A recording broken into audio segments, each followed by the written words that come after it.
Shalom, selamat pagi untuk kita semuanya. Salam sehat. Dan untuk hari ini kita akan masuk di materi selanjutnya di semester yang kedua dan kita akan awali dengan berdoa. Mari kita satu dalam doa. Terima kasih Tuhan untuk hari ini, kami bersyukur dan kami berterima kasih. Dan biarlah dari awal, pertengahan hingga akhir Tuhan sertai, supaya kami dapat mendengarkan dengan baik materinya dan kami dapat mengaplikasikan dalam kehidupan kami setiap hari. Tuhan beri kami hikmat dan kecerdasan supaya kami dapat mengerti apa yang kami pelajari kami pada hari ini. Terima kasih di dalam nama Tuhan Yesus. Haleluya Tuhan. Amin. Hari ini kita belajar di poin yang ke C. Kalian bisa menyimaknya di buku paket kalian di halaman 102 di poin C, yaitu perilaku toleran terhadap keberagaman suku, agama, ras, dan antar golongan atau yang kita singkat dengan sebutan SARA. Di poin ke C ini kita akan belajar lebih lagi bagaimana perilaku kita, toleransi kita terhadap sesama kita, baik dari keberagaman suku, agama, ras, dan antar golongan, di mana semua manusia pada dasarnya itu sama. Membeda-bedakan perlakuan terhadap sesama manusia karena warna kulit atau bentuk fisik lainnya adalah sebuah kesalahan. Jadi ketika kita membedakan perlakuan terhadap sesama kita baik dari suku, agama, ras, dan antar golongan, itu sesuatu yang salah. Tuhan menciptakan kita itu berbeda-beda, manusia yang berbeda-beda dan beragam. Karena itu sebuah anugerah yang perlu kita syukuri. Bukannya justru kita menjelekkan di setiap perbedaan yang orang lain miliki. Jadi Tuhan menciptakan manusia itu berbeda-beda, baik secara laki-laki maupun perempuan, baik dalam segi warna kulit, fisik, dan lain sebagainya. Disitulah kita harusnya bersyukur akan keberagaman yang Tuhan sudah ciptakan di dalam setiap kehidupan manusia. Nah, di sini kita akan belajar di mana kita harusnya bangga, harusnya kita memiliki sikap toleransi terhadap sesama kita, supaya persatuan dan kesatuan sebuah bangsa itu benar-benar diciptakan, bahkan benar-benar bersatu, benar-benar kuat dan benar-benar kokoh. Nah, saat ini kita akan tahu bagaimana sikap toleransi itu berarti menahan diri, bersikap sabar, membiarkan orang berpendapat lain, dan berhati lapang terhadap orang-orang yang memiliki pendapat berbeda. Jadi sikap toleransi itu berarti menahan diri, bersikap sabar, membiarkan orang berpendapat lain, dan berhati lapang terhadap orang-orang yang memiliki pendapat berbeda. Nah, toleransi sejati didasarkan sikap hormat terhadap martabat manusia. Jadi hati nurani dan keyakinan serta keikhlasan sesama apapun agama, suku, golongan, ideologi, atau cara pandang setiap kita kepada sesama. Nah, di poin yang ke A kita akan belajar untuk perilaku toleran terhadap keberagaman agama dalam kehidupan agama. Nah, pemerintah Indonesia sendiri mengakui ada 6 agama yang ada di Indonesia. Yang pertama Islam, Kristen, Katolik, Hindu, Buddha, dan Konghucu. Di keenam agama itu perilaku apa yang harus kita teladani, atau perilaku apa yang harus kita lakukan di dalam kehidupan sehari-hari. Nah, yang pertama itu sikap menghormati dan menghargai antar pemeluk agama. Itu yang pertama. Yang kedua, tidak menganggap agama yang dianut orang lain adalah agama yang salah. Dan yang ketiga, melaksanakan dengan baik ajaran agama yang dianut. Itu contohnya ya. Yang keempat, tidak merendahkan agama orang lain. Jadi kita tidak boleh merendahkan agama orang lain yang berbeda dengan kita. Dan yang kelima, tidak memaksakan kehendak atas keyakinan agama yang kita anut kepada umat agama lain, atau bersikap toleran terhadap keyakinan dan ibadah yang dilaksanakan oleh agama lain. Kita tidak boleh ketika hari Jumat kan ada teman kita atau tetangga kita yang beragama umat muslim, mereka melakukan sholat Jumat, kita justru di depan masjid kita gunakan motornya dengan keras, contohnya seperti itu. Atau di hari Minggu kita melanggar ketika ada orang beribadah kita justru melanggar, kita justru bikin ribut dan sebagainya. Atau pas waktu ada perayaan hari raya di Bali misalnya, kan ada perayaan di Hindu dan sebagainya, kita justru yang non Hindu atau di luar yang nggak beragama Hindu, justru kita asal-asalan tidak menghormati satu dan yang lain. Nah, di mana di dalam setiap cara pelaksanaan ajaran agama yang dianut dengan baik itu adalah salah satu dengan berdoa di tempat ibadah kita masing-masing. Apalagi di masa pandemi seperti ini, kita harusnya semakin kusuk berdoa atau semakin rajin berdoa supaya pandemi ini kita benar-benar bersatu, baik agama Islam, Hindu, Buddha, Konghucu, Katolik, bagaimana keenam agama ini benar-benar bersatu, memohon kepada Tuhan Yang Maha Esa supaya pandemi COVID ini segera berakhir. Itulah sebuah kehidupan beragama yang bertoleransi. Jadi benar-benar sama-sama bersatu untuk memajukan bangsa kita Indonesia lebih baik lagi. Nah, yang kedua, kita belajar perilaku toleransi terhadap keberagaman suku dan ras di Indonesia. Di mana salah satu contohnya kita ini mengembangkan semangat persaudaraan sesama manusia dengan menjunjung nilai-nilai kemanusiaan. Contohnya bakti sosial. Di masa pandemi ini harusnya kita dengan kondisi yang sulit, kalau kita masih bisa memberi apa yang kita punya kepada mereka yang jauh lebih membutuhkan, itu nilai kemanusiaan yang sangat tinggi sekali. Atau mungkin dengan berdoa tadi, nggak usah jauh-jauh nilai kemanusiaan, kita nggak punya apa-apa tapi kita masih bisa mendoakan mereka-mereka yang kena bencana yang terjadi di Indonesia. Nah, atau mungkin kita bisa memberikan semangat kepada teman kita yang mungkin saat itu berlangsungkawa atau mengalami suatu kondisi yang buruk. Nah, disitulah nilai-nilai kemanusiaan harus kita junjung. Nah, yang kedua, di mana kita belajar bersikap baik kepada semua orang tanpa memandang perbedaan. Entah warna kulitnya, entah sukunya apa, entah kondisinya seperti apa, budayanya seperti apa, tapi kita harus bersikap baik kepada semua orang tanpa memandang perbedaan. Yang ketiga, kita belajar tentang perilaku toleran terhadap keberagaman sosial budaya.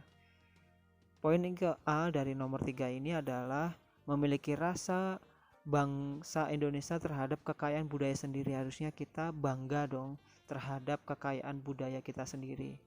Nah, apa yang kita miliki sekarang ini harusnya kita bangga, bukannya lebih bangga dengan dunia di K-pop atau dunia bangsa Eropa di sana. Harusnya kita bangga terhadap budaya kita sendiri. Tunjukkan bahwa kita memiliki toleran terhadap keberagaman sosial budaya yang ada di Indonesia. Selanjutnya, di mana kita mengetahui tentang berbagai keberagaman budaya yang kita dimiliki oleh bangsa Indonesia. Harusnya kita lebih banyak tahu dibandingkan dengan budaya asing. Selanjutnya, kita melakukan penyaringan terhadap budaya asing yang masuk ke Indonesia. Contoh, boleh budaya Korea itu masuk ke Indonesia, tapi kita harus memilah. Atau budaya asing, masalah biasanya musik atau biasanya masalah pakaian. Kita orang Indonesia dikenal dengan pakaian yang sopan, tapi ketika budaya asing masuk dengan beraneka ragam bajunya yang model-modelnya yang setengah jadi, nah kita harus menyesuaikan, kita harus pintar-pintarnya menyaring. Bagaimana ketika budaya asing masuk ke Indonesia supaya tidak merusak nilai moral yang ada di Indonesia atau budaya yang ada di Indonesia. Yang terakhir di poin ketiga yaitu mempelajari dan menguasai salah satu budaya yang ada di daerah kita sendiri atau budaya yang kita senangi. Contohnya, Mister sebagai orang Jawa, minimal Mister suka musik-musik tentang lagu-lagu di Jawa atau tentang aktivitas atau kegiatan atau masalah adat istiadat di Jawa. Nah, di sini kalian tahu, atau mungkin kalian yang dari Batak atau mungkin kalian dari Bali, harusnya kalian lebih memahami di situ apa yang kalian sukai, harus di daerah kalian, harusnya kalian membanggakan atau harusnya kalian benar-benar mempelajari dan menguasai salah satu kebudayaan yang kalian sukai di Indonesia. Poin yang keempat yang terakhir, masalah perilaku toleran terhadap gender. Ini poin penting yang perlu kalian pelajari. Mungkin di buku paket kalian tidak ada, ini Mister tambahin lagi. Gender itu apa? Dimana Tuhan menciptakan manusia dalam dua jenis, yaitu laki-laki dan perempuan. Nah, laki-laki dan perempuan pada dasarnya yaitu sama. Hubungan sosial antara laki-laki dan perempuan itulah yang dinamakan gender.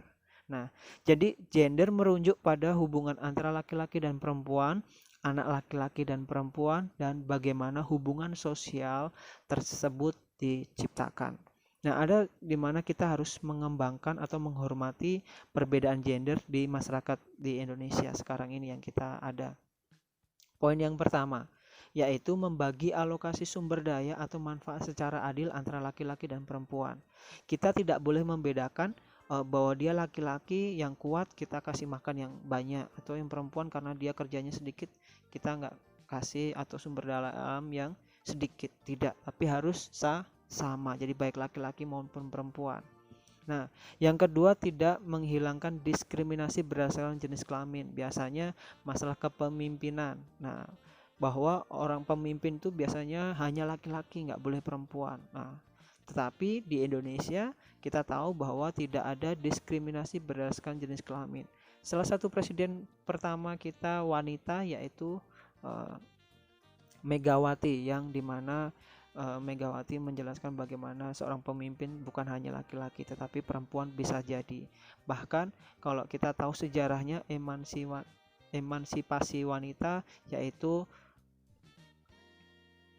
di perbedaan gender kita tidak boleh membeda-bedakan baik laki-laki maupun perempuan.